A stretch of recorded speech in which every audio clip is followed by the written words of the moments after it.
Hi everyone, it's Tish with Naptime Creations. Welcome back to my channel. I wanted to upload this really quick video to my YouTube channel because I post short videos like this to my Instagram almost every day. So I was wondering if you guys would like seeing the shorter videos like this too.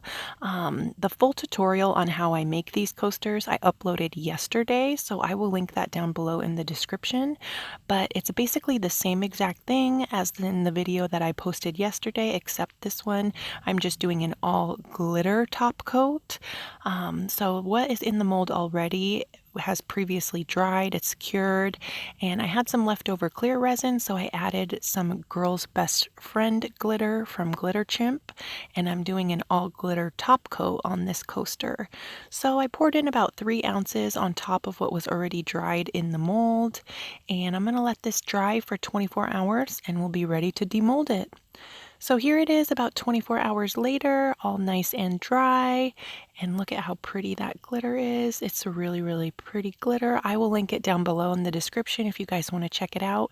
And check out my tutorial if you want to see step-by-step instructions on how to make these. I will link it down below.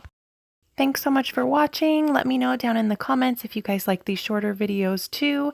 And be sure to check out the tutorial on how to make these. I will link it down below and I'll put an iCard right here and click that and it'll take you straight to the video.